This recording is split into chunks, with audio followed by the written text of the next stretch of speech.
Gentlemen, all off season, we dream about weeks like week 4, where as far as the eye can see, you've got conference defining, playoff defining, legacy creating matchups from the 11 a.m. window until you lay your head on the pillow at night. And we can't wait to break it down right here on the Three Technique. One man. Goodbye. Hello, Heisman. 20, 25, 30, 35, 40, 45, 50, 45. There goes Davis. Oh, my God. Davis is going to run it all the way back. Auburn's going to win the football game. They give it back now to the 30. They're down to the 20. All the band is out on the field. He's going to go into the end zone. Four-man Alabama rush. Got him. No, they didn't. Oh, my gracious. Yep. How about that?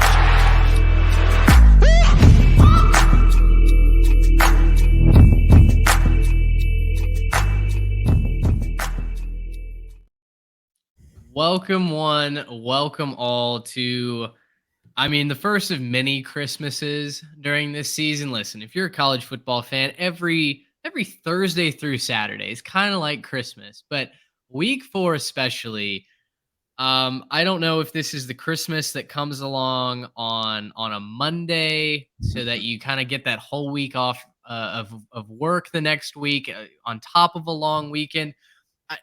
It's going to be enjoyable. That's all I know. And fellas, this week, it was tough to whittle down our run sheet. So I believe we have 15 games that we're focusing on, plus a bottom ticker to keep your eye on. But hours worth of prep went into studying, analyzing, trying to figure out how on earth are we going to cram all this action in to one podcast. And guys, Saturday is just going to be glorious. Clear the slate. Find a recliner and download YouTube TV. Not a sponsor, could be, but it's going to be a glorious game day. Yes, get that quad box going. It's a niche reference here, so I hope I don't lose our whole audience. But I feel like those aliens that wanted Rick and Morty to come up with a new song, right? It's Show Us What You Got Saturday. It is Show Us What You Got Saturday. We have a lot of teams that have been, middling a little bit, to be quite honest. And I've already lost my co-host, but hopefully I didn't lose my audience. We got a lot of teams that have been middling. It is time for them to show us what you got. The cupcakes are over. The appetizers are over for those teams. It is going to be a big-time showdown all across the country, and I'm excited for it. Mitch, you said it best. Cancel your plans. Find your favorite spot on the couch. Get your favorite snack. Get Uber Eats to deliver your food so you don't even have to go out and get it. Do not miss a second of this Saturday. There's no doubt that the Rick and Morty reference, I think, will land with some of our audience. I don't know about all, but well. Shout out Ben Becker. Gosh, what a pull to start off this show, Garrett. Goodness. We're starting off with the big 3, and I think there will be probably a lot of consensus around that big 3. But there's no doubt you don't have to just look at our favorite 3 games on the weekend to see a chance to set yourself up with a leg up over your conference race or keep your playoff hopes alive, make an early statement. I think our fingers might be on fire switching around the channels. Yeah, it's going to be a challenge. I'm glad I bought an extra TV a couple weeks ago for this. It'll be a lot of bandwidth going out on the downloads for making sure that we can get enough screens and enough games actually going here. It's going to be interesting to watch for sure. Really, there's like a big 6. There's really like 6 games that I think you could say this is a massive game that'll have season-long implications and, massive storylines, and just kind of depending on what part of the country you're in, what conference you follow the most, you're going to maybe disagree what our biggest game of the week could be or what the top 3 could be. But we're going to watch it all. I'm excited to just sit on the couch and watch stuff all Saturday after what's been a couple of crazy weeks in a row, just finally getting a chance to sit down and watch games. Yeah, there's no doubt. We may be about to give you 10 million reasons why we're leading off with a certain game. We'll get there in a minute. Of course, have to let you know this podcast, all of our podcasts, brought to you by our friends over at the Transfer Portal CFB, tremendous partner in the college football space. They have the research, the previews, the recaps. We help write their recaps, headlines, and review every single either Sunday afternoon or Monday morning over on the Transfer Portal CFB website. Their Twitter account is on fire all game day long. You're looking for someone to give you the most relevant clips, takes. Transfer Portal CFB has got those, in addition to obviously what we're doing at 3 Technique. Of course, got to shout out our friends also at homefieldapparel.com. Their game day collection continues to just roll right along. Guys, they have a couple of brilliant matchups this week. I honed in on the Penn State Iowa matchup that they had. My girlfriend is from Des Moines.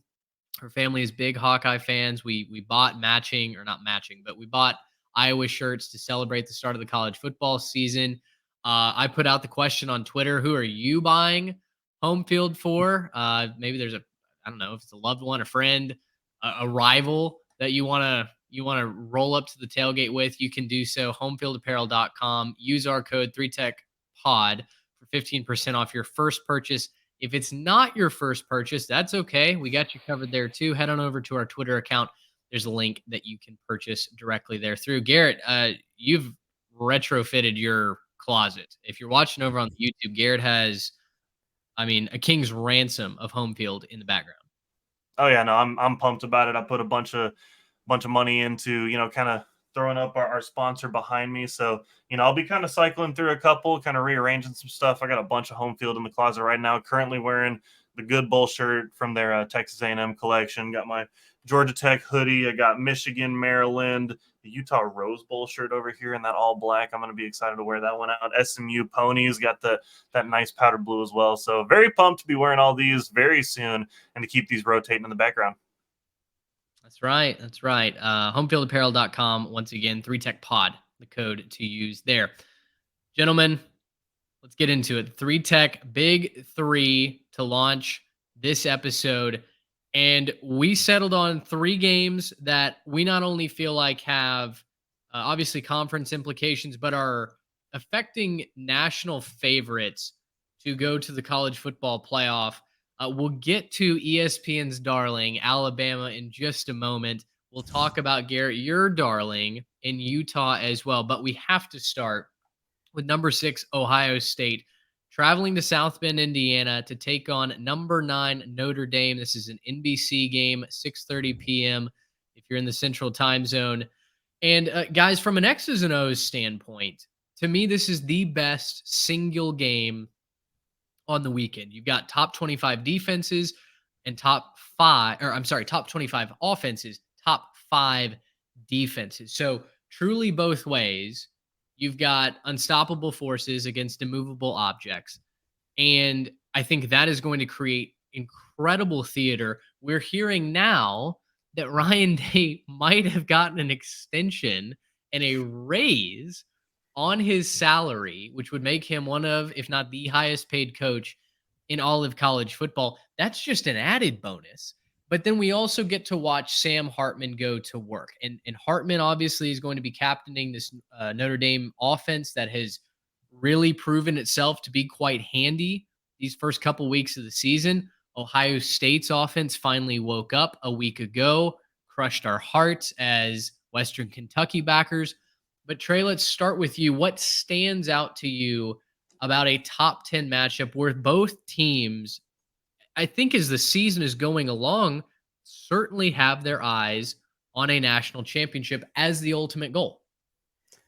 There's a couple things. And, when we were previewing this matchup last year when it was in Columbus, there was a lot of unknowns for Notre Dame, and Ohio State was kind of the known commodity. I feel like that's almost flipped in 2023. I feel like I know what we're going to get with Notre Dame, and I'm still waiting to see what we're going to get with Ohio State. I know the ceiling is extremely high for the Buckeyes, as it always is with all the talent that they have on the field, but I'm still just waiting for it all to click.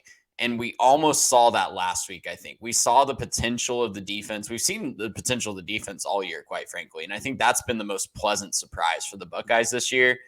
They have a physical, fast, attacking defense in the second year under Jim Knowles.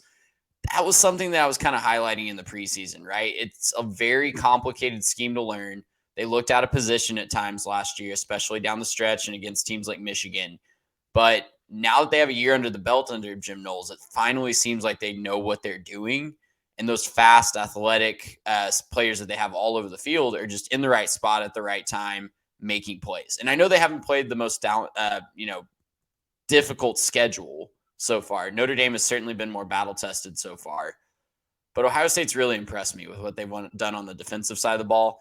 And it finally seems like they're clicking on the offensive side of the ball. Now, Kyle McCord, he might end up being the better college quarterback long-term than Sam Hartman, but Sam Hartman is certainly the more proven commodity at the quarterback position. And Notre Dame has just as good, if not a slightly better defense than Ohio State does. So it's going to be really interesting to see these matchups play out.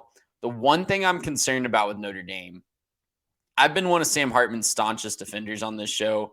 I'm going to pat myself on the back for being in on him a little bit before, but we just feel like, for me, I feel like I'm waiting for the other shoe to drop with Sam Hartman. He's been dang near perfect so far.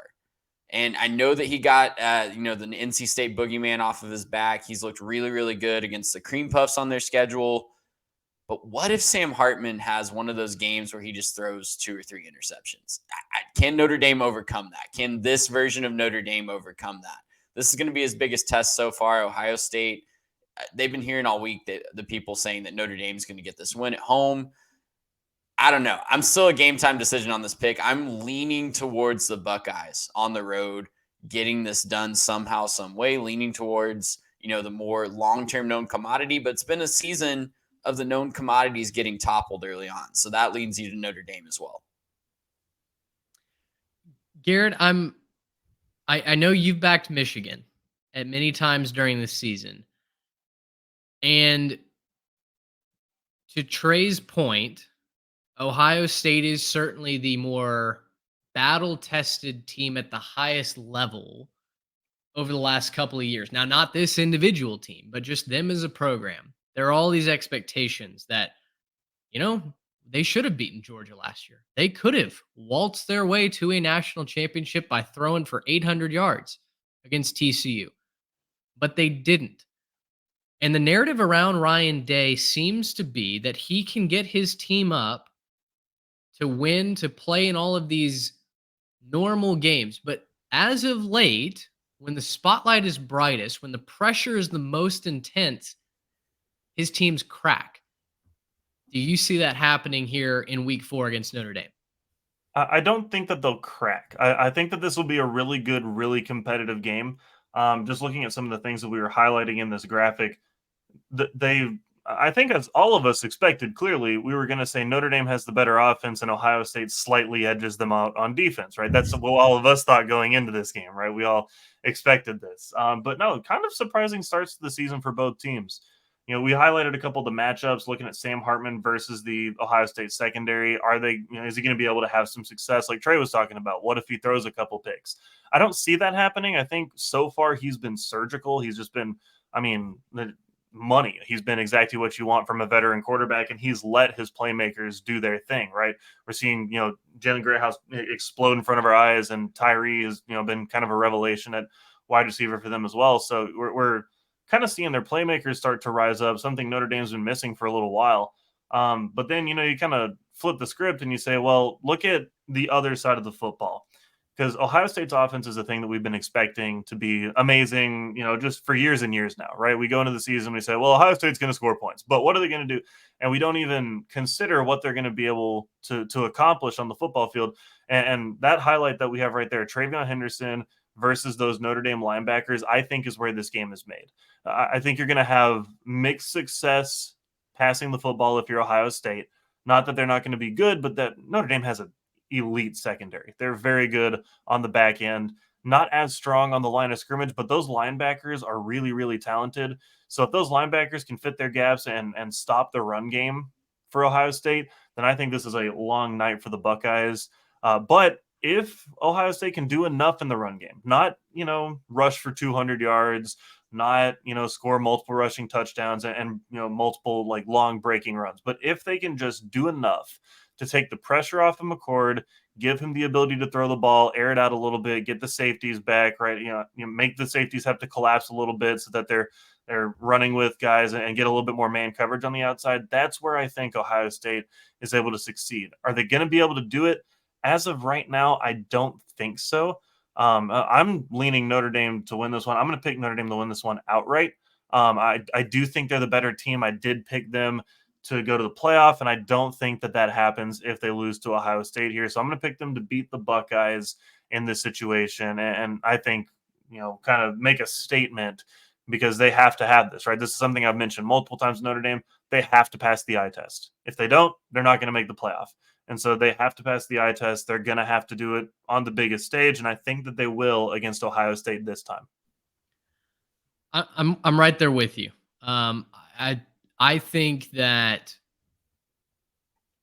when I step back, when I look at, okay, what are both teams putting on the field? Honestly, I think the weakness for both teams seems to be in the trenches a little bit. And for Notre Dame, that's not necessarily saying a whole lot because that offensive line has the potential to be one of the best in the country, right? Joe Alt is maybe the best left tackle in all of college football. I think the interior needs to step up and play a little bit better. But Audric Estime has done a great job running the football for them. Sam Hartman-Trey, as you mentioned, has been nearly perfect. Do I expect them to continue that level of unencumbered excellence on offense? No, I don't. And so that's why I do think this is a low-scoring game. I think there's a good chance that this game is, tied or within a field goal until the very last waning seconds. But ultimately, when I sit back and think, who do I trust more in this matchup? It's Notre Dame. It's Notre Dame at home. I'm going to roll with the Fighting Irish plus the 3.5 as well. And I'm so curious to see how this game turns out because as I alluded, there's a rumor that Ryan Day is either near to getting an extension and a raise or that he's already received that. I think either way, come Saturday night on our live show, we're going to be talking about the legacy of Ryan Day, either as, okay, someone that can potentially lead this Ohio State team to a national championship and just got a massive monkey off his back, or as the guy that's maybe going down with the ship in a program that is too big, too successful to fail. They're going to have to scapegoat somebody. I think it's going to be a fascinating discussion either way this game turns out. Last thing before we get out of here on this one, just very quickly, Trey, is there any way that this game turns into a blowout? And if so, which team is doing the blowing out? If it's a blowout, it's going to be Notre Dame in my mind. I don't see, with the defense that Notre Dame is putting on the field and Sam Hartman's big play ability, short of him just, having one of his games and turning the ball over 4 or 5 times, I don't think that Ohio State necessarily blows Notre Dame out. I think if it's a blowout, it's Notre Dame unleashing an offense that we have not seen before in the Fighting Irish before this year. So to me, the more likely team to blow the other out is Notre Dame at home. And I also think that Notre Dame has more ways to win this game. I don't know how you guys feel about that. I feel like Notre Dame could win a shootout or a defensive struggle, and I don't necessarily feel that way about Ohio State. If you look at their history, especially under Ryan Day, they don't do well when things aren't going extremely well on the offensive side of the ball, with the exception of last year's Notre Dame game, ironically enough. So, Notre Dame has more ways to win this game, and they also, I think, have more likelihood of being a blowout. I was going to go kind of the other way on this one. I think that if there's a blowout, it's because Ohio State put it all together and finally started living up to what we think they can be. I don't necessarily think they'll do that. Obviously, I'm picking Notre Dame to win the game, but if Kyle McCord comes out and looks like the revelation we think he could be, then they've got the talent, they've got the players across the board, and I think I trust Ohio State's defense to hold Notre Dame to a respectable score. Whereas, if Ohio State clicks, I don't know that I trust anyone's defense to hold them down. I think we saw what Ohio State's defense or offense did to Georgia last year when everything was clicking. They didn't win that game ultimately because their defense didn't show up the same way their offense did, but they scored on a very, very good Georgia Bulldog defense and took that game all the way down to the wire. If they click again, I just don't think there's a defense in the country that can hold them down. I don't think it'll happen this week, but if there's a blowout, I think it's because of that. Still don't know that I trust Kyle McCord to put it all together. I think it would I have to don't be know. the perfect scenario, and on the road against a very, very salty Notre Dame team. I agree with you, Trey. I think if it does get out of hand, it's a raucous atmosphere in South Bend that just overwhelms the Buckeyes, and we're having a very frank discussion on who is going to be leading Ohio State forward past the 2023 season. Switching gears, let's go to the SEC, and this line has me all kinds of confused, guys. Number 15, Ole Miss on the road at number 13, Alabama. Not used to them being outside the top 10. Crimson Tide are a 7-point favorite. This is the 2:30 p.m. kick on CBS. Gentlemen, I teased this in the ledger. The numbers are screaming Ole Miss at me. They just are. I know that there are some injuries that Quinshon Judkins has not broken out yet this year. He's been battling some injury. Trey Harris may not play in this game. He's battling I think it's a leg injury that he suffered in the Tulane game. Did not play last week. And still, I look at what Jackson Dart, of all quarterbacks, has been doing this year. Ole Miss is averaging 349 yards through the air. Alabama's defense gave up 349 yards through the air in their loss to Texas. Those numbers scream to me that Ole Miss might have a chance to move the ball at will. A couple of other numbers for you. The Tide, they've given up 12 sacks through 3 weeks. That is 126th in the country. No quarterback has been safe back there. Ole Miss has 10 sacks. When you think about pass rush, you don't necessarily think about the Ole Miss Rebels, although maybe Sam Williams has a bone to pick with that from a couple of seasons ago. But they're not exactly pass rush you. I'm not saying they are this year, but that is a vulnerable Alabama offensive line, which surprises me because we were so sure coming into this year that Alabama would be able to rebuild in the trenches, and that's how they were going to run their offense this year, that they weren't going to go spread it out, try and throw the ball down the field, keep up with the Ole Misses through the air. We were so sure they were going to pound the ball on the ground and play bully ball. And they haven't been able to bully anybody. They couldn't do it against USF last week. When I look at this game, Garrett, I'm overwhelmed by the lack of standout playmakers that Alabama has going for them. And as much as it pains me to say, Ole Miss has an okay defense. I think their strength is both getting to the quarterback and in the secondary. And for me, that might be all you need to beat Alabama. I don't care if it's a road game. I think the Rebels have the leg up in this one. I've got to ride with the Lane Train +7. I'm going to take Ole Miss to win this game outright. Yeah, I'm on the same team as that one. I'm Ole Miss outright on this one. Look, at the end of the day, and you can see it if you're watching it, my little tag, Bama is mid this year. I'm sorry. I'm going to go ahead and unveil my hot take for the year, but I think Bama's going to finish the year unranked. I don't think that they'll finish ranked this year. I think that they'll lose something like 4 or 5 games. And when you look across college football and you look at some of these really good teams and these really good conferences, I don't think that's going to be good enough to finish the year ranked. I don't care if it's Alabama. I think that they'll end up finishing outside that top 25. And in this particular game, I don't see how Ole Miss ends up losing this one outside of just a massive collapse, right? Let's look at it this way. Bama has gotten their tail whooped on the offensive line every game they've played so far. Even against Middle Tennessee, they didn't play great on the offensive line. They did some things to kind of move the pocket, and they were able to hit some deep shots and kind of do what they needed to do on the outside. But the offensive line for Alabama has not been impressive at all this year. And like you were saying, Mitch, Ole Miss has a little bit more of attack in that defense this year. They got a little bit of that, let's put some pressure on you, let's get after the quarterback. And when you get a guy like Jalen Milroe, who, I'm sorry, but you shattered his confidence last week benching him and then bringing him back. And I know that there were some reports that it was because he wasn't playing because he was suspended or something. I don't know any of that stuff. Regardless, he wasn't playing last week for some reason related to, the coaching staff losing some kind of belief or having to suspend him or something. That's going to shatter a guy's confidence going into your first game in conference.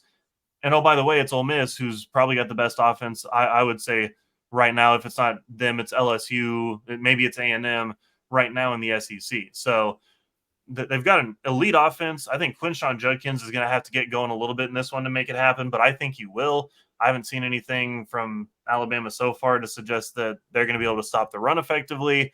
They've let up big rushing numbers so far. They've been, prone to giving up gashing runs, even to USF. So I'm not 100% in on anything that Bama's doing right now. Jalen Milroe right now is a running quarterback who can sometimes hit deep shots. So if I'm Ole Miss, I'm probably playing, cover 2, cover 3, man coverage, and letting him try to beat me in the intermediate stuff. Just keep everything in front of me, because I don't think he'll be able to consistently move the ball if you make him hit the intermediate passes, especially if you're coming after him with the blitz, especially if you're spying him and not letting him get outside the pocket and burn you with his legs. I don't think Ole Miss is going to let any of that happen. I think Quinshon Judkins is going to get rolling. I think Jackson Dart's going to have a huge game. And yeah, I do think that Ole Miss wins this game outright and becomes, the second loss for Bama of their 4 or 5 this season.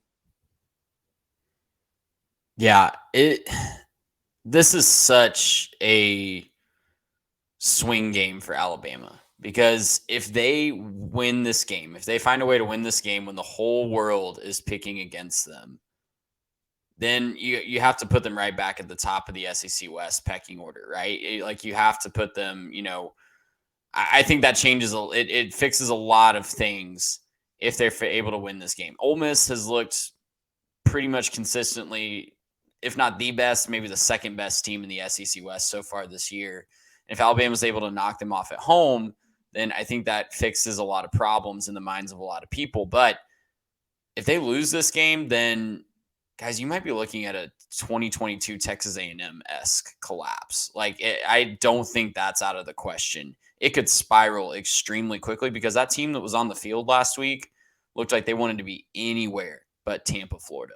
They looked like they did not care about the outcome of that game. Their talent won it out at the end, and there were a couple individual guys that just kind of willed them to victory, but they were very close to losing to South. If South Florida was competent at all in anything, they were winning that game in Tampa last week. So this is just a very, very interesting matchup to me. I think Alabama has to know their best chance at winning this game is controlling the clock, controlling the ball, and keeping Ole Miss's offense off the field. I think that they're going to have a game plan to do that. I'm picking Ole Miss plus the 7, but I do think Alabama wins this game. I don't really have a good reason for you, other than I think that coaching-wise, at least from a head coaching position, maybe not the coordinators, but the head coaching position, Nick Saban is going to stand on a table and say, we are not going to let Ole Miss out time of possession us. We're going to keep their offense off the field, because that's their best chance of winning. They want a low-scoring bully ball type game, and maybe Nick Saban kind of uses this as a, make-a-point game. If he can't get his players' attention, if he can't make this a statement game, then you have to ask questions about pretty much every other game on their schedule this year, because it doesn't get any easier from here on out. You still got LSU, you still got A&M, you still got the rest of the SEC West. There are very, very talented teams on Alabama's schedule, and it's not going to be easy for them from here on out. So I'm interested to see how they respond. I'm interested to see if Nick Saban still has it, if that team can still have its fire in the belly, because they're back against the wall. And for the first time in, most of our college football fandoms, maybe since 2007, Alabama looks weak. Alabama looks vulnerable. How are they going to respond? It's going to be fascinating to watch. And the chess match has been going on off the field too. You guys have seen Lane Kiffin talking about who's calling defensive plays and maybe calling something out for Alabama. I don't know where you guys stand on that, but like, Lane's playing his mind games. He is. Lane's giving them all the bulletin board material that they want. How do they going to respond? Trey, what I was about to say is I do think that the big X factor here in Ole Miss's favor is Lane Kiffin. I'm not a typical Lane Kiffin fan. I think he acts in very interesting ways, to say the least. But he's had to watch now. He watched Jimbo beat him. He watched Kirby beat him. He watched Sarkisian beat him. And now he wants his turn. He wants his turn to be the next guy in that tree to beat him fourth and come place, back. which is where he's very comfortable. Yeah, exactly. That's where it belongs. No, but he's going to want that. So if you don't think that he's not going to throw out every single wrinkle in his playbook to try to get Bama while they're down early in the season with the quarterback who's maybe still adjusting and still some turmoil. If you don't think he's throwing out trick play after trick play and, throwing the clipboard and all that stuff like that, I think you got another thing coming. I think Lane Kiffin is hungry for this one. I think the Ole Miss Rebels will be hungry for this one as well. So, yeah, I don't think this one goes very well for Bama. If Ole Miss wins this game, they're going to offer Lane Kiffin $12 million a year to be their head coach. And they should. They can't afford that. Ole Miss They will do it. Ole Miss is a They'll fake just tear league. down one side of their stadium because it's already as bad as it is and just use that money to sell it. They're gonna raise the tax to tailgate in the Grove. Listen, for me, this comes down to one simple formula. The recipe to beat Jalen Milroe in Alabama is on tape. The Texas Longhorns gave that to us, right? Yeah. The formula is bring pressure plus a quarterback spy plus man coverage, which I mentioned. Ole Miss has a decent secondary. I love Deshaun Gaddy, who transferred over from North Texas, equals a lethargic Tommy Rees offense. Like, Trey, the one ray of hope that you have for Alabama winning this game isn't Alabama finding some sort of explosiveness on offense. It's using physicality. It's using time of possession. It's, maybe getting a takeaway or two and kind of grinding this game away. I don't trust Tommy Rees to do that at all. Jalen Milroe, listen, bless his heart.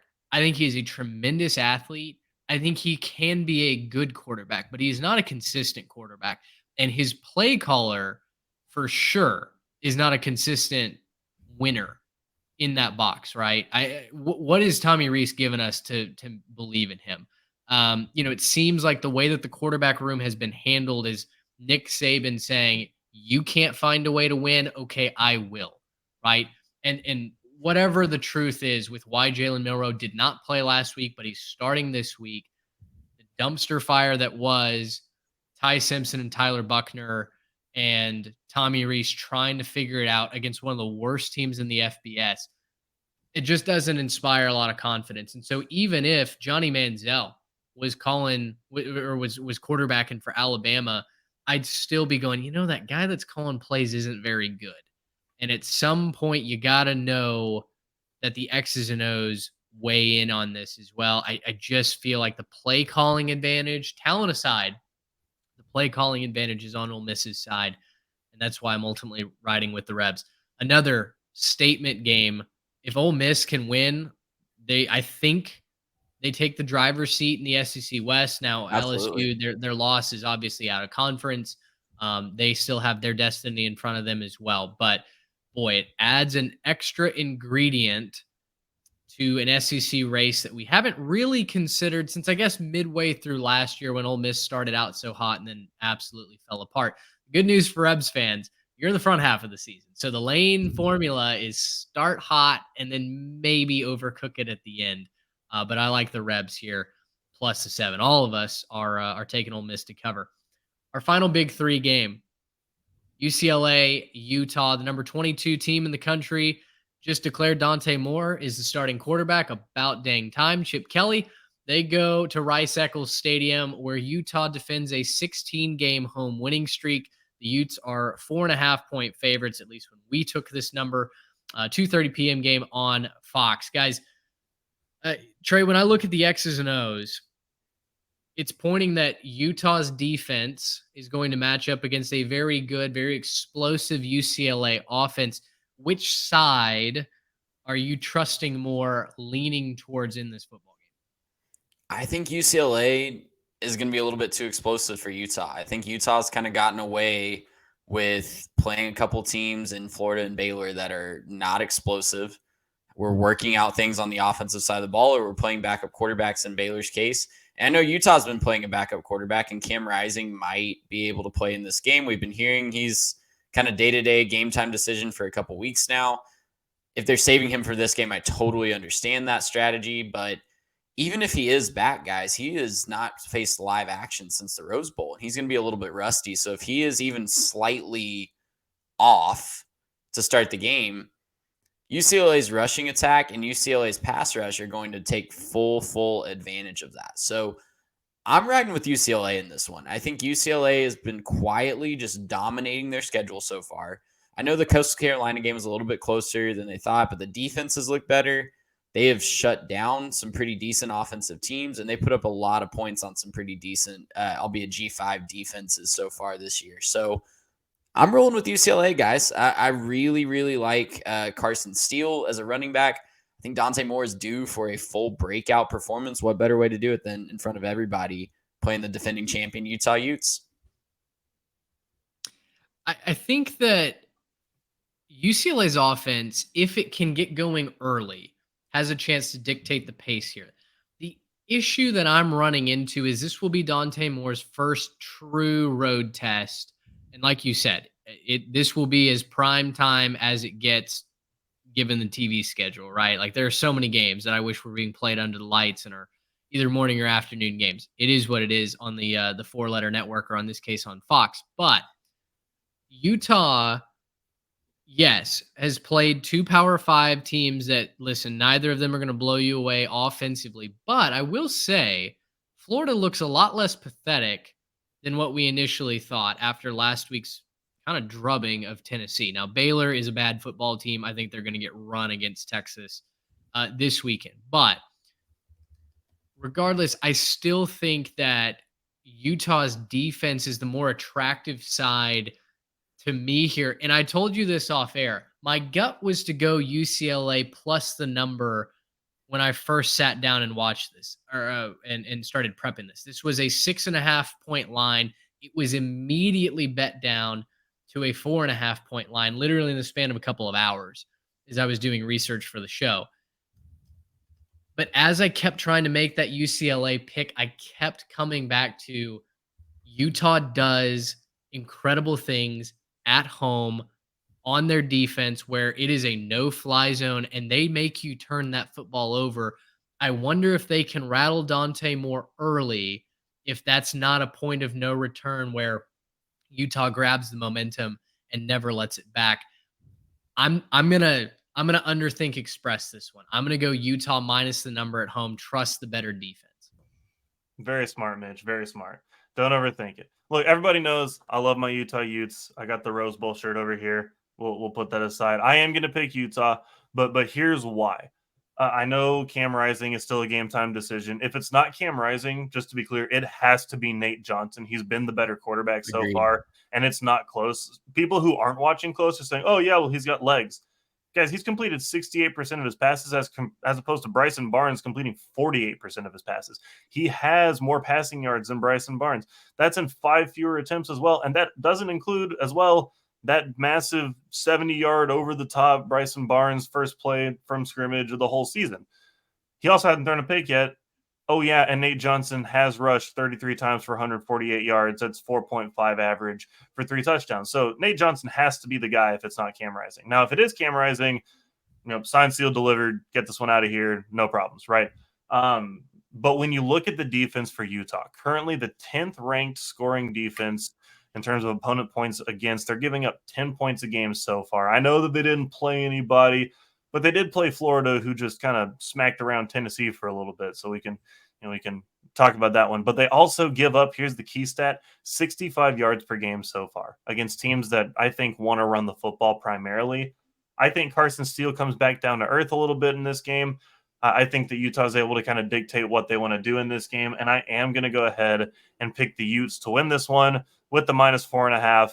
I think they're going to play a really, really good game and keep things going on their march to their 3rd straight Pac-12 title on, I guess, maybe the last Pac-12, maybe the only chance to have a Pac-12 three-peat. So, we'll see what goes on there, but I'm excited for the Utes in this one. I think it'll be not necessarily a blowout, not necessarily non-competitive, but I do think Utah wins fairly comfortably. Give me, 5, 7, 8 points, something like that. I think we have the making of another kind of Pac-12 classic here from Rice Eccles, right? We get so many good games at Utah's home venue. I think we get another one here. All right. If you're listening, maybe this is your moment where you hit pause, you go get a drink, you go get a new cup of coffee if you're listening here in the workday, shake it out. This has been a long run to get through 3 games. We're going to move faster, I promise, but that doesn't mean the games get any less important. In fact, I just got a text from someone asking, okay, you guys record your podcast on Wednesday nights. Which game are you leading off with? Which game are you most excited about? I said, well, all of them. To be quite honest, there's going to be an embarrassing amount of screens in my household on Saturday. But if you are looking for other games, you go, that's great. But what other storylines on this pivotal week 4 are there on this show us what you've got week 4 slate? I give you number 4, Florida State at Clemson, ABC game. This is bright and early. This is the 11 a.m. kick, much to the chagrin of those in Death Valley. Now, Trey, you did a little digging. You actually asked a question as we were kind of syncing up before we hit record. You asked when the last time that Florida State actually beat Clemson was. When was that? That was the year of our Lord 2014. Jimbo Fisher was roaming the sidelines, and Florida State was on their way to the first college football playoff. So it's been a minute. It's been a minute is what I'm hearing. Been a minute. I don't care. I told you, I told you guys before we hit record, sometimes history is my best friend. And I say, how can you not take the home team, the home dog, even with a better defense? History says it's hard to go on the road and win in those situations. Like last week when I told you take Florida plus the number.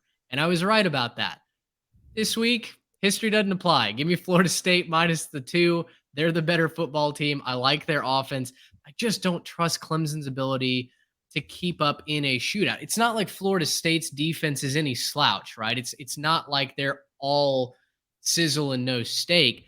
They can play defense. They can get to the quarterback. They can force turnovers too. I don't trust Cade Klubnik right now. I hate to say that because he is a talented quarterback, but he's I don't know why you would. Well, listen, yeah. I want to believe that Clemson can turn that around and get the offense going, but right now I haven't seen it. So give me the Noles. Yeah, I think I'm right there with you, Mitch. I'm going to take Florida State minus the 2. I don't think it'll be that close either. I think Florida State wins this one pretty comfortable. Another statement.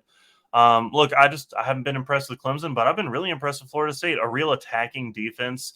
They do a really good job putting pressure on the quarterback. That seems to affect Cade Klubnik. So I think that the game plan here is rush 5, rush 6, rush 5, rush 6, and just kind of keep sending pressure after him all game long. Force him to make plays, and then if he can do it for a whole drive, maybe you lean off of it, right? But I think they're going to keep pressuring him. I think they're going to keep coming after him, try to get in his head. 11 a.m. for Clemson. I feel like some of those games end up being a little sleepy for him. Maybe it's just, the ones that I watch, but it doesn't seem like Clemson comes out super strong at 11 a.m. Feels like, Death Valley ends up being a lot better at nighttime. So I'm not too afraid of this. And yeah, Jordan Travis, he's the difference maker in this one. He's been incredible. And at the end of the day, I picked Florida State to be my number 2 team in the college football playoff. Ain't going to get there if they lose to Clemson. So I'm going to stick with my preseason prediction, go with Florida State minus the 2 here. Man, can y'all imagine if we got Alabama and Clemson being eliminated from the college football playoff on the same day in September? That would be sick. What a year 2023 would be to start off. Guys, I'm going to take Florida State too, but I'm going to give the case for Clemson because I don't want to completely write them off in this game. They are at home. They still have an elite defense that can give Jordan Travis a lot of problems. If you look at, the history of this series, we highlighted that it's been a long time. It's been almost a decade since Clemson has beaten Florida State. And a lot of those games just really haven't been close, especially in the Mike Norvell era. Last year was a little bit closer. It was a one-possession game down in Tallahassee, 34-28. But, there's been a lot of times in this series in recent history when Clemson's defense just really flexed their muscle. I could see a lower scoring game here. I could see Florida State being fortunate to escape Death Valley with a win here, but I do think they are able to get that done. A lot of people are talking about Florida State, maybe not being such a solid pick in this one because of the Boston College game last week. That is not why I'm concerned at all. If you watch that game, it was like 31-10 at one point. Florida State kind of fell asleep at the wheel. I think they got the wake-up call out of the way, and they're going to be up for this game. By halftime of that Boston College game, they were already thinking about Clemson. It almost got them, but it didn't. So they're totally fine. And it's going to be a fun game to watch, I think, though. I'm concerned about Clemson being able to go down the field and keep up with Florida State's offense, and that's why I'm going to take Florida State.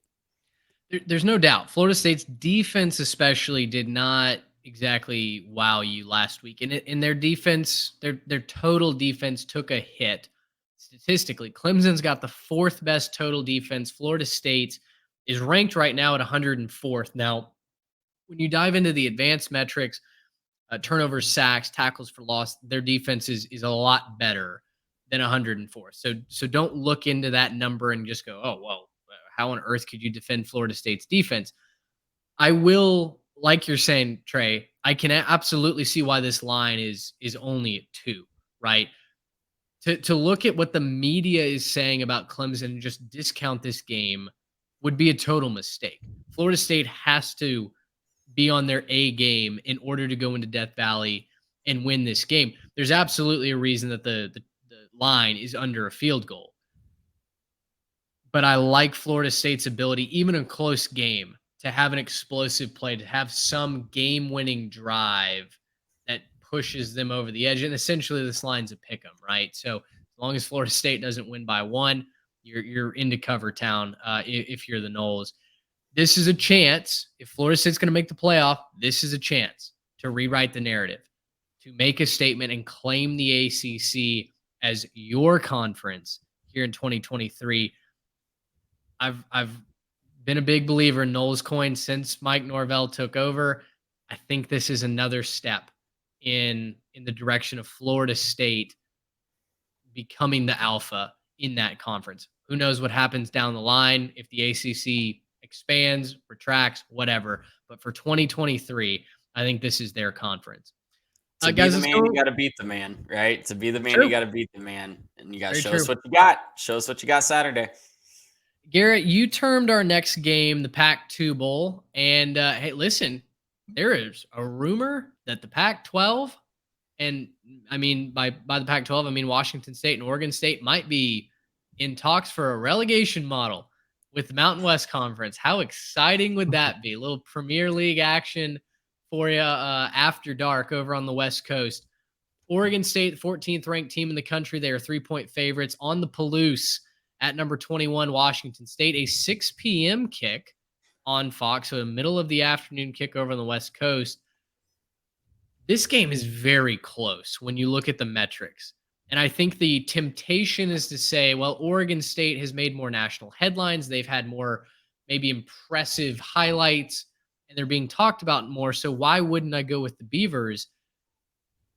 I certainly lean Oregon State in this one, but this is going to be a close game.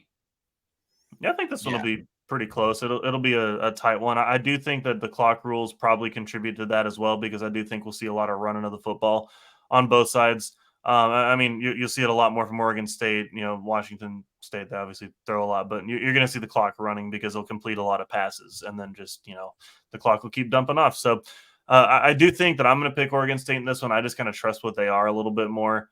And I think that with this whole, you know, rumored relegation model and everything that you're talking about, and our Pac-2 Bowl and whatever, I just think Oregon State is the better team right now. I think that they're the better program right now. I think that they have the quarterback I can trust a little bit more. And then maybe that's my fault for trusting, you know, DJ and all that. But I'm going to go ahead and stick with them. I'm going to pick Oregon State. I'm already going to pick 2, you know, OSUs to lose this week, so I couldn't pick the third one. Oregon State's defense shut down the Cougars last year. I think Washington State's gotten their offense kind of figured out, though. We kept waiting for it to click all last season. We kept waiting for Cam Ward to go off. We kept waiting for that offensive system to finally click. Just needed a year to get the rust off, right? And this year, it seems like they're finally getting it going, especially in that Wisconsin game a couple weeks ago. But I'm going to go with Oregon State here as well. I think they're the more complete team right now. Their pass defense really scares me against this Washington State offense. And I think that they have more ability to shut down Washington State's offense than Washington State has the ability to shut down the Beavers' offense. So you're going to go with the more complete team at this point. I think that's Oregon State. I'm with you pretty much stride for stride there, Trey. Wazoo purely moves the ball through the air. Cam Ward has 915 yards passing. Their leading rusher has, I believe, 95 yards. They just do not move the ball on the ground whatsoever. Ben Arbuckle, I told you, he comes from that air raid tree, so they like to spread you out. They're going to throw the ball deep, but Oregon State does have a very solid pass defense, plus the 7th best pass rush in the country, you've got two camps. You've got the Palouse getting weird on it, and you've got the metrics. And I'm going to go with the metrics in this. I'm going to take Oregon State minus the points, but I tell you what, it would not shock me if it takes a last-second drive to get Oregon State over that number. It may be a game-winning drive to win by 4 points, but I do think Oregon State covers in this one. I think they're the better team. I'm going to ride with the Beavers on this. Let's stay in the Pac-12. And guys, kind of an embarrassingly high line for all the hype, all the pomp and circumstance that Colorado is getting. You've got number 19 Colorado at number 10 Oregon. When we bet this, it was a 21-point spread in favor of the Oregon Ducks. You can watch this on ABC at 2:30 p.m. 21 feels like a lot to me. I'm curious which side of the fence y'all are riding on. Trey, let's start with you. I'm going with Oregon, and it's mostly because it doesn't look like Travis Hunter is going to be ready to play. He's going to be out of this game. And you're not just losing your best offensive player when you lose Travis Hunter, you're also losing your best defensive player. And I think that's going to be just a little bit too big of a blow for the Buffaloes. I know they've had so much magic. I know they were 20-plus point underdogs at TCU, and they got it done. Oregon's not TCU, especially in 2023. I think TCU is a solid team. They're going to do just fine in the Big 12, but I think Oregon is a bona fide college football playoff contender with an experienced quarterback, one of the most experienced quarterbacks in the entire college football sphere. And listen, if you're telling me that Bo Nix gets to go up against a Colorado secondary that's missing its best piece and is now going to be playing basically cornerback by committee, give me Bo Nix. I think he's going to throw for a lot of yards. Colorado's going to score some points. I think they'll be fine, but I think Colorado's offensive line against that Oregon defensive line is going to be a really tough matchup. Shedeur might be running for his life a lot this week. I think the lack of depth on the trenches on both sides starts to catch up with Colorado this week. Doesn't mean they're going to have a bad rest of the season. Doesn't mean they're not still a great team worthy of being ranked in the top 25, especially after what they've done this week. And again, it's another situation where I'm not picking against them because of the results against Colorado State. I think they had a lot of distractions that week. There were tons of celebrities in town. No one was caring about Colorado State. It was all about Colorado, and Colorado State really took advantage of that. So I'm picking against Colorado this week. I think Oregon's way more talented. I think they'll cover the 21-point spread. I think the final score is somewhere around 52-27 in that range, right? 52, my quick math doesn't tell me if that's covering or not, but 52-24, somewhere in there. Yeah, I think that Oregon's going to win this one, and I think it'll be comfortable for him. I mean, Bo Nix is going to get whatever he wants on offense. He's going to be able to throw whatever he wants. He can run it if he wants to. He can, spin around, take a nap and then toss the ball up. He's probably still going to have time because Colorado can't do anything on defense, especially not in the trenches. They're not very good on defense. But I'm going to go ahead and take Colorado to cover the 21 points. I've learned my lesson. It looks like it's going to take y'all maybe another week to learn y'all's lesson. But Colorado can play some offense. Okay, Colorado can score with the best of them. I do think that they're a very, very good offense. I think Shedeur Sanders is absolutely being slept on. He's a very, very good quarterback. Really does a lot of things well. There's a lot of just the little things, the nuances of the game that he does extremely well. And he's been under pressure this season. It's not like he hasn't faced pressure and he hasn't found ways to get around it. It just doesn't look like he is because he handles it so well. And so I'm going to pick Shedeur Sanders to score enough points to, maybe lose by 2 touchdowns, but keep it respectable, right? 2 touchdowns, maybe 10 points, sneak up a little bit, give Oregon a little bit of a run for their money, maybe have a second quarter score that has people going, oh, look out, Colorado. And then, Oregon obviously pulls away. But yeah, I'm going to take Colorado to go ahead and take this plus 21 and take it a little bit. And I think Colorado's going to play a good game. I'm done with doubting Colorado. I'm in on the Colorado hype train. I think Dion is a really good coach. I think he's doing the right thing for a lot of his players, and I think that he's going to have that program turned around real quick. One of these weeks, they're due for a clunker, and it was almost last week against Colorado State, right? I mean, you could make the case that for 3 quarters, they were not very good, and they were being outscored by a vastly inferior team. This week, I think it catches up with you. When you have Primetime as your head coach, That's a lot of hype. That is a lot of distraction that your athletes have to deal with on a week in, week out basis. You're missing Travis Hunter for the foreseeable future in a brutal 3-game stretch that he's going to miss. You're on the road, and your defense ranks 125th in the country. I think Bo Nix might do some disrespectful things to this Colorado defense. They're due to have a game that they come out flat, right? And I'm not going to say that it invalidates what Colorado has done these first 3 weeks. I also have learned that lesson a little bit. I think Prime has got it going in the right direction, but there does at some point there has to be a moment when the better team takes care of business, and I think there's a reason why that line is as high as it is, because America wants to bet on Colorado. America wants to say, "Hey, Shedeur is now 5th in Heisman voting. Let's ride with the Buffs." But I think the more likely outcome is Oregon minus the number here. Very curious to see what storylines that Prime draws up for himself and his team as they head into Eugene to take on the Ducks.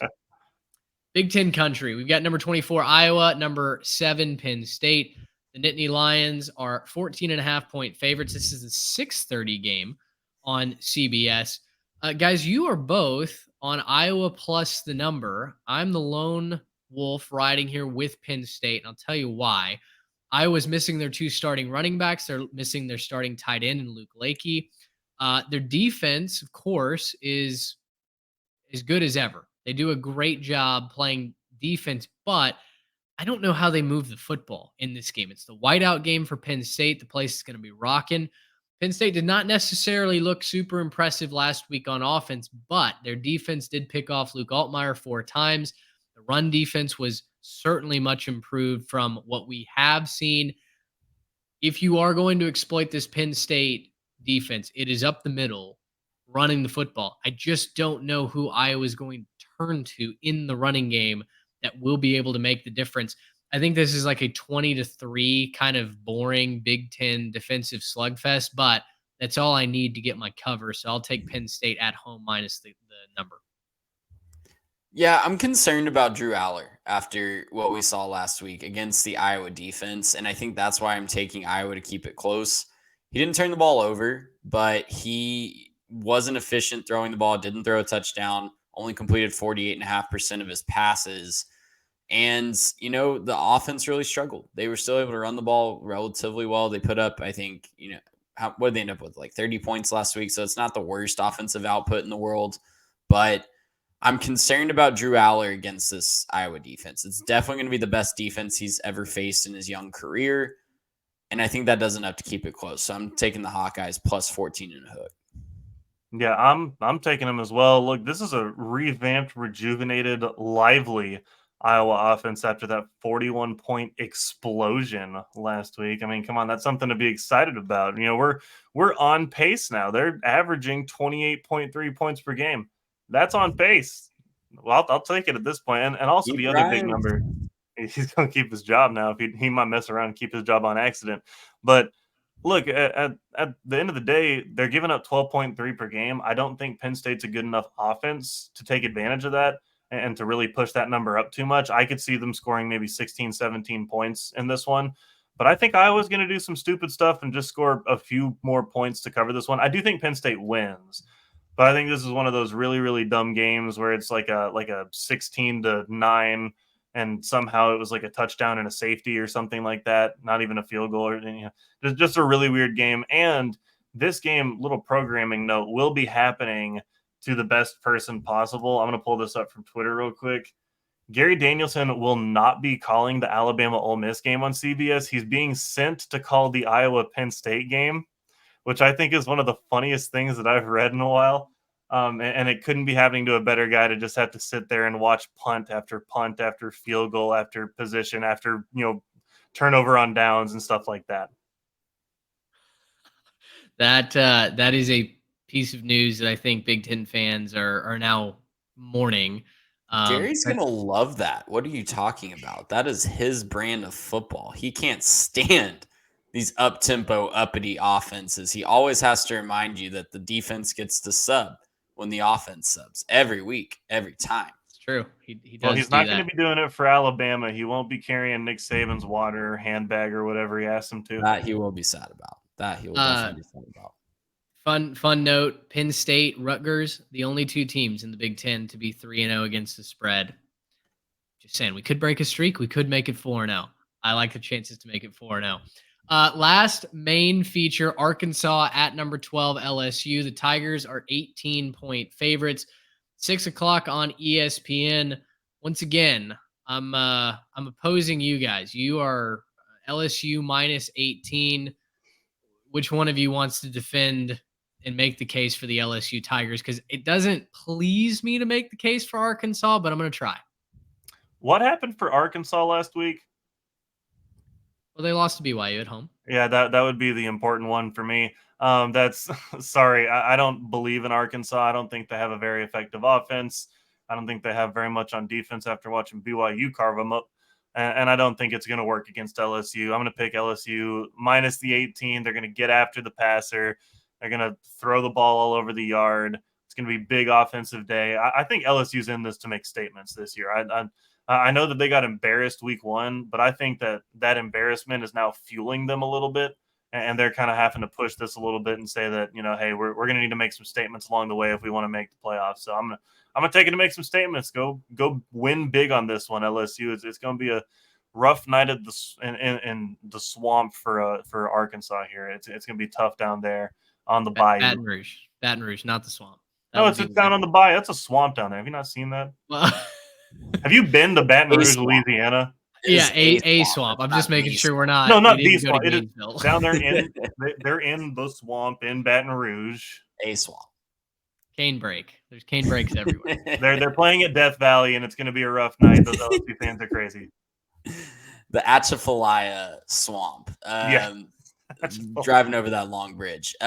Listen, I originally said that I was done picking against LSU because I learned my lesson last week and picked Mississippi State, and LSU promptly curb stomped them. But then I did a little bit more digging, and I realized that this game has been decided by exactly a field goal 3 years in a row. So Mitch doesn't even have to convince me. I'm flipping my pick. Arkansas plus 18. LSU wins comfortably by 2 scores, but learn your lesson, Trey. Plus 18. I'm not learning yet. I'm not learning yet. Not against Arkansas. Weird things happen in the boot.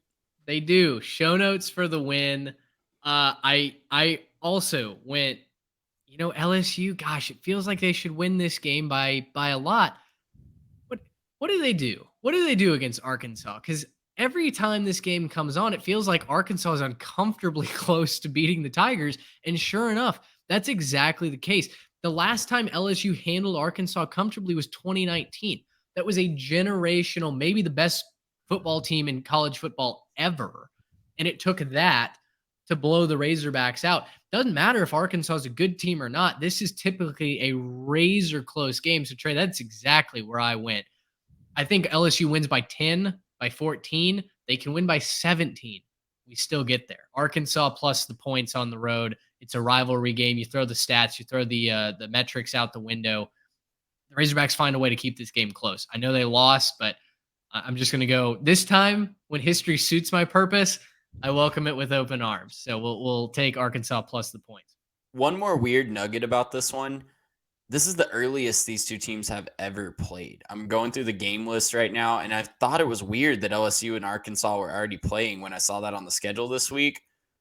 They've never played this early. They've never even played in October in a conference game. This is the first time they've ever played before the last or next to last week of the season. So things are going to be different from history is what I'm hearing. It could be. It could very well could be. Maybe that's the checking. Hey, I'm on the fan side in Baton Rouge. I'm with those guys. Don't come key my car. Okay. I love Trey's note in the show doc. I'm done picking against LSU. Tigers minus 18, and then immediately throws the hat off the recruiting. Some new evidence was presented. Unzips the quarter zip, and he's got an Arkansas shirt underneath. Big not so fast moment here on the 3 Tech Pod. The NIL check cleared from. That's right. That's right. All right, guys, let's get to some quick hitters here. And when I say some, I mean we've still got a number of games, so we'll try and move through these quickly. An 11 a.m. kick that is Ooh, a watershed moment for a program that is in desperate need of shedding some water. Texas A&M 8-point favorites against Auburn here in College Station. If this goes sideways for the Aggies, I really worry about the rest of the season. This next stretch: Auburn, Arkansas, Alabama, and then Tennessee, all before the bye.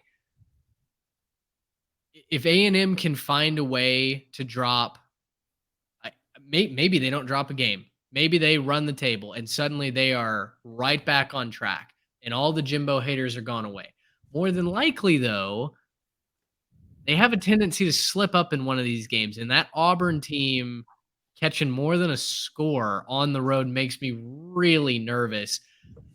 I think that A&M does win the game because they're the better team and they're at home. And they have shown that when they're playing at Kyle Field, more than likely they do what they're supposed to do and they win the football game. But giving up 8 points to an Auburn team that can be good, hasn't necessarily put all the pieces together, but can be good, that makes me nervous. So I'll take the Tigers plus the points, but the Aggies win.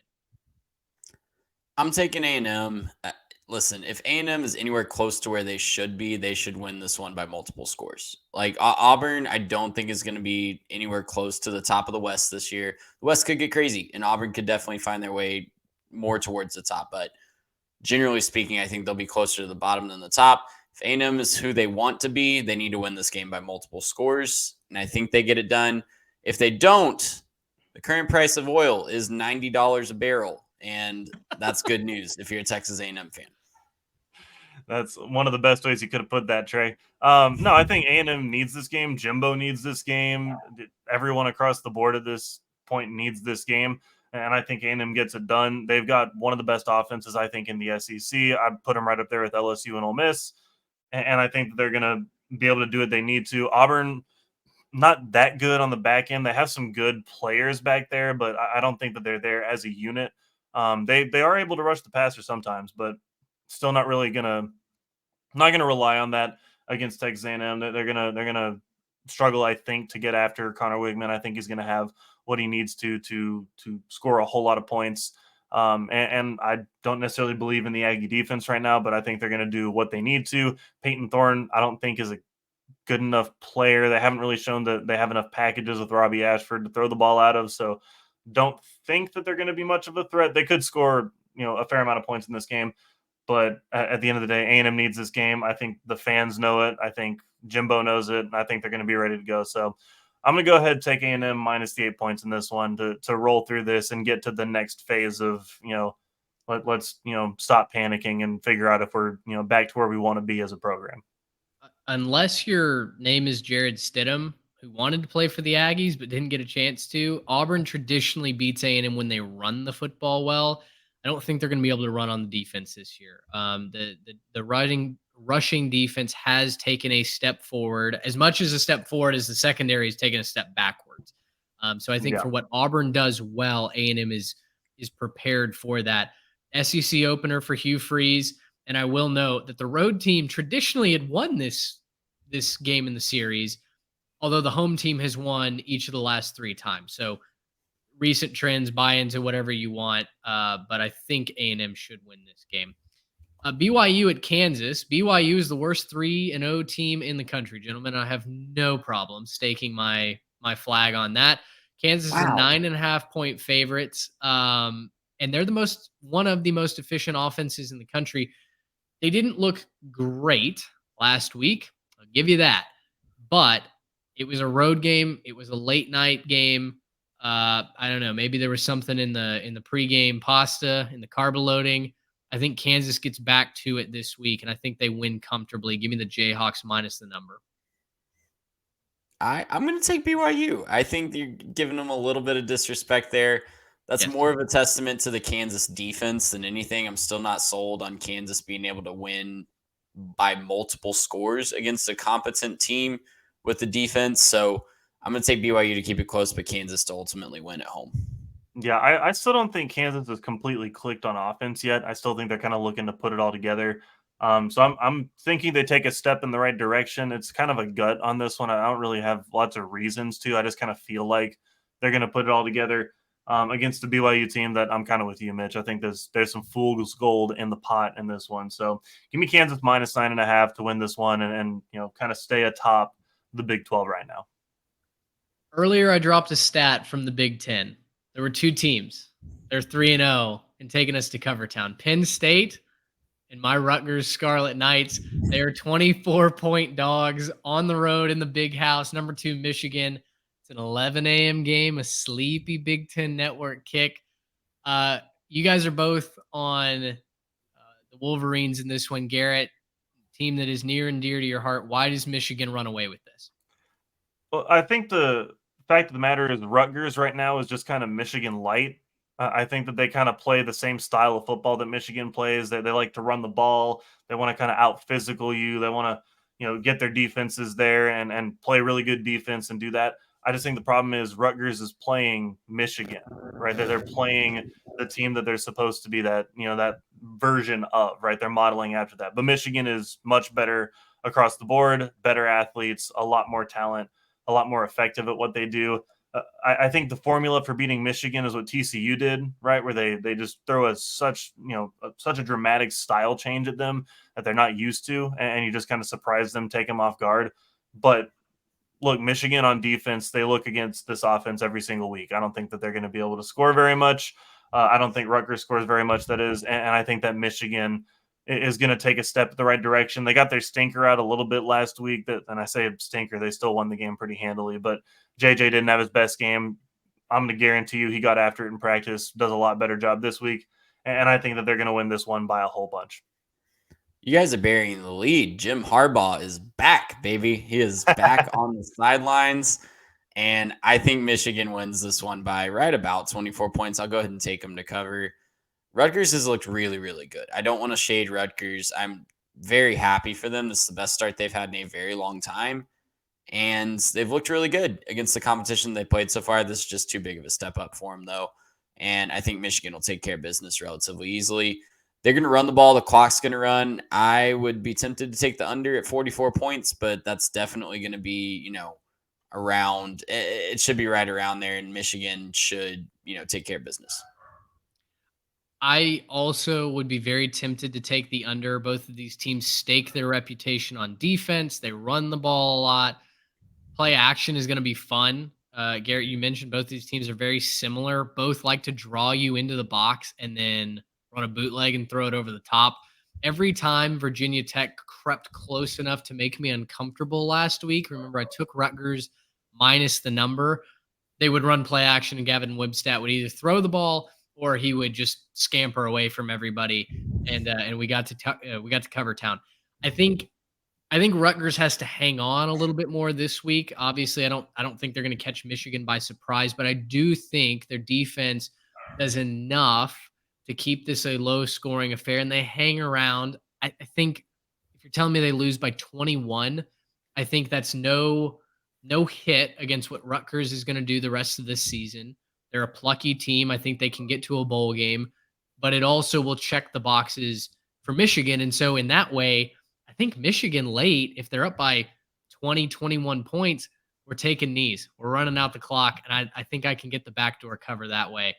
So we'll roll with Rutgers plus the points. Plus, it's just more fun when I'm rolling with the team that I care about. Army and Syracuse. Boy, this is an interesting game, isn't it? Jeff Monken just got extended through 2027 after a big win against UTSA in the Dome on the road. They're 14-point underdogs against the Orange. We're asking the question for the second or third straight year, is Syracuse good? Garrett Schrader is really good at figuring stuff out, and he might be the best ball fake quarterback in the country. If y'all have seen those tweets on social media, some of his play fakes against Purdue were downright out of the prestige. I mean, just so elite. Army's new look offense for me, guys, they're running everything out of the shotgun, which is bizarre to see a service academy doing that, right? It's like an NCAA 14 file, but they're still owning time of possession. And I think that both of these teams are going to kind of grind each other to a little bit of a halt. Syracuse has a defense that plays fast. They play physical, 22nd overall in the country. So I don't think Army is going to be able to kind of run away and separate themselves like they did against UTSA. I do think there are times in this game, though, where they might even be leading Syracuse. I don't necessarily trust the Orange's offense to get out, run with an early lead. They're missing Gadsden, their best tight end / wide receiver. He's done for the year. I'm going to take Army to keep this close. I think Monken's squad might even have a chance to win this outright despite being a 2-touchdown dog. Yeah, I certainly do think if they can control the clock, if Garrett Schrader's not completely sharp and ready to go, that's how a service academy typically beats you. I am struggling to eliminate the ULM game from Army for me. I know they played 2 games and looked really, really good since then, but that was just such a clunker to start. I'm actually going to flip my pick again from what I wrote on the sheet. I think Syracuse pulls out a backdoor cover, -14, gets it done. That's certainly something. I think I'm going to be with Mitch on this one. I'm going to take Army plus the 14. Yeah, it was a bad first week, but they got all the kinks out. It's all fine. And I think that they play good enough offense. I'm kind of with what you're saying, Mitch. I think that they could be leading this game at points. And, finally answer the question, is Syracuse good? No. Just there it is. There's the answer. No, I don't think that they are. I'm sorry. Like, they're fine, but they're not good. They have we talked about this in previous season, but they have another opportunity to start 6-0 and then just roller coaster down with the way that their schedule ends this year. It could be exact same as it was last year. Secure the bowl win, figure out what goodie bag they're going to collect in the middle of December, and then go on vacation for 6 weeks and rest up. And then get your free It's PlayStation. a formula right there. Yeah, get your free, I don't know what bowl game the ACC gets to play in now. Whichever one ESPN sends. Are they in the Pinstripe Bowl? Is that the one that they get? Sure. Yeah, get ready to play in the Bronx. Get 6 weeks of prep in there for that. Yeah, it'll be fun. Final Iron Skillet that we know of is this week. 11 a.m. FS1. Of course, I'm talking about SMU and TCU. The Horned Frogs are 6.5-point favorites in this one. And yet we're all on the ponies. So just advance congratulations to TCU for winning this game because, you guys know how this goes. The case for SMU is I feel like when I did my research on this, everybody that was predicting TCU to win this was saying, Imani Bailey's going to run over the ponies like they did last year. There's no way that SMU's offense has enough time to even keep up with what TCU is going to do.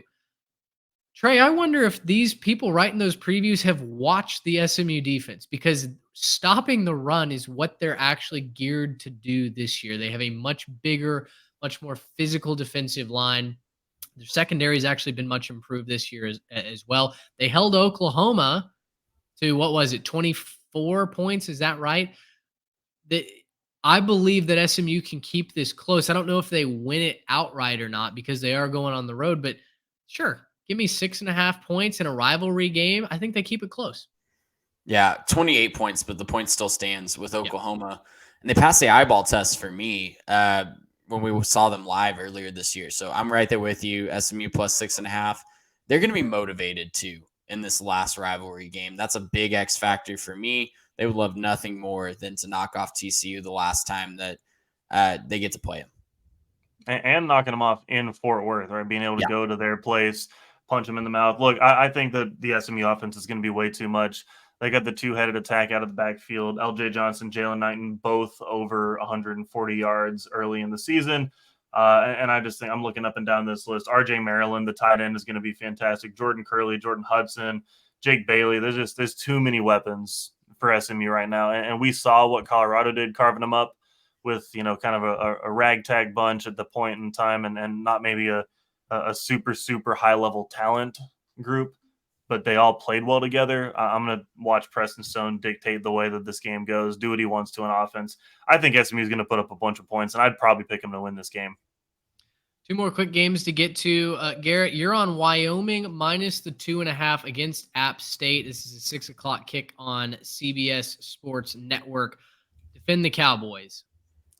They did a pretty good job for 3 quarters against Texas. And so I'm okay watching that team. From what I saw out of that team, I saw a team that was willing to compete, willing to be physical, willing to kind of get in Texas's grill and make things difficult for them.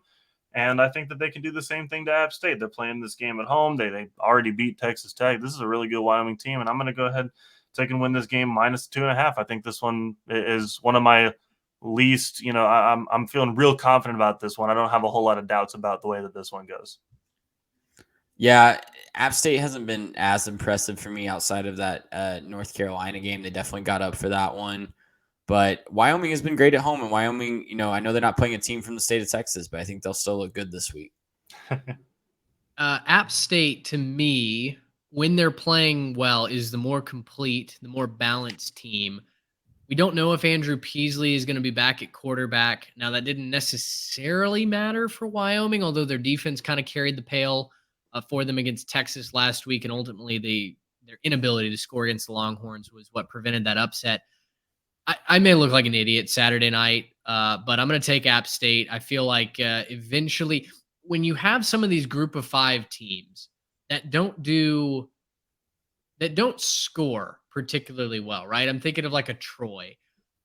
If your offense can't kick it into high gear at times when you absolutely need it to, I worry that your longevity might not be here for very long. And so I'm gonna go out on a limb. I know it's a long road trip. I know it's at altitude. I'm committing all the cardinal sins when it comes to picking against a team at home. I'm gonna take App State plus the 2.5. Like I said, I may look like an idiot here. Another game that I also may look like an idiot. I'm gonna take Memphis +7. They are in St. Louis hosting Missouri, who just pulled off a great upset, a historic upset against Kansas State. First win over the Wildcats since 2010. Harrison Mevis sets an SEC record with his 61-yard walk-off field goal. And I'm going to roll with the Tigers. Brady Cook has a leg injury. Bold strategy in this He one. might not play. Roll with the Tigers. Listen, tell me if Sam Horn or Jake Garcia wets your whistle. I don't know that they really move the needle for me. This feels like a letdown spot for Missouri. Finally, folks are like, you know what? Maybe you can compete in the SEC East. And right there, right when folks start to buy into an upstart team in the SEC, that's when reality kind of kicks the door down. I don't know if Memphis wins, but I'll take them to keep it close. I am also taking the Tigers. I'm going to take the Missouri variety, though. And I think that is a letdown spot. Zoo in the Lou is a really weird branding, but it's kind of fun. And I don't know if you guys know this, but in addition to the Battlehawks, you can see motocross, you can see monster truck rallies, and Metallica is coming to the former home of the St. Louis Rams in addition to Missouri football. So all kinds of fun things happening in St. Louis. Wow, all 3 of us in on the Tigers this week. That's really cool. I'm picking Mizzou -7 as well. I think Luther Burden, just again, too much. He's the best player on the field almost every time he's out there, and I'm going to take him to be the best guy again. I don't think it matters who's throwing him the football. You can kind of, do the whole Jamar Chase, if he's down there somewhere type of thing. I think you could do that with Luther Burden. He's pretty dang good. So I'm going to take Luther Burden and the Tigers of Missouri to win this one.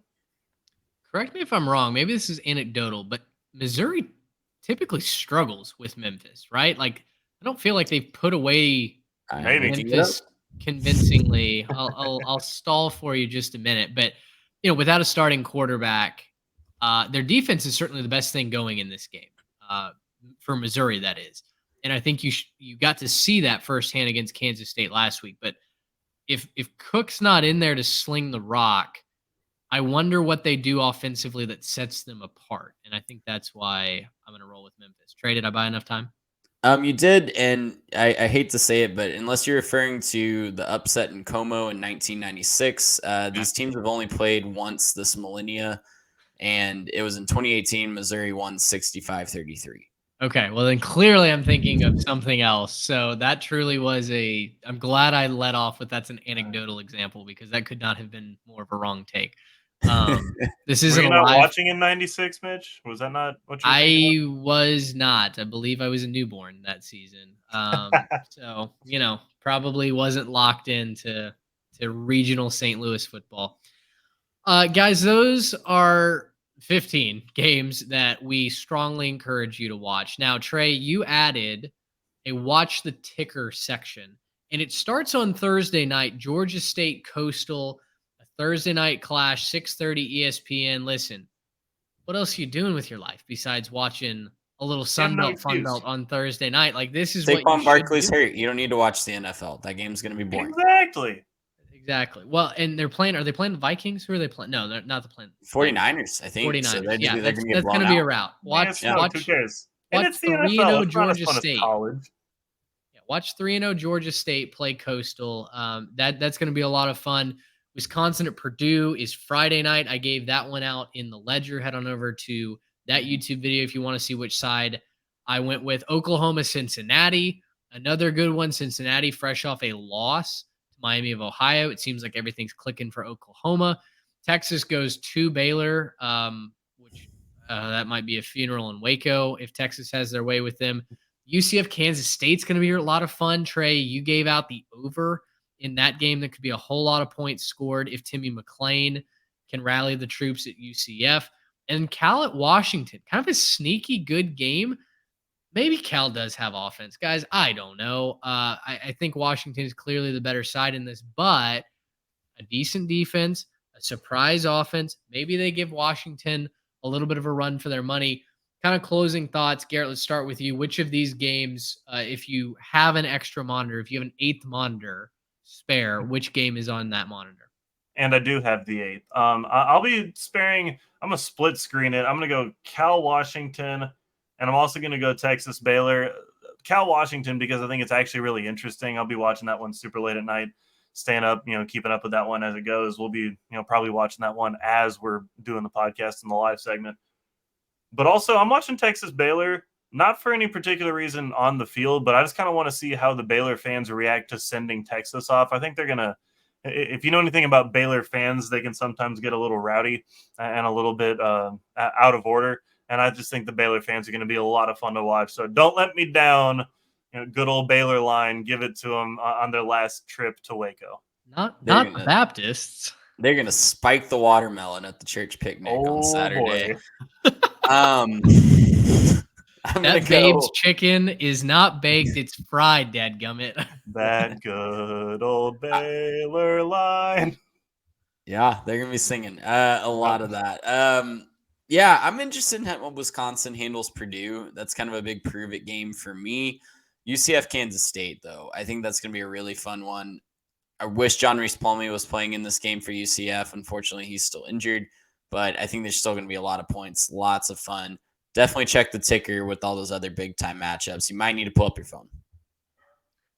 There's no doubt that all available screens will be requisitioned for a full weekend of college football. Guys, it's almost here. We're so excited to get to it. Week 4 is going to be a blast to break down. If you are new to the podcast, heck, if you're an original listener, we did a live show to recap week 3 last week, and we loved it so much we're doing it again. So tune in live Saturday night. Head on over to our social media accounts at 3TechPod. We will be tweeting out, Instagramming out when we're going live. You'll be able to get the link right there in the post. We would encourage you to jump on in, comment, ask questions, give us your hot takes, and let's just revel in what is truly going to be one of the best weekends of the year. Together, we look forward to seeing you then.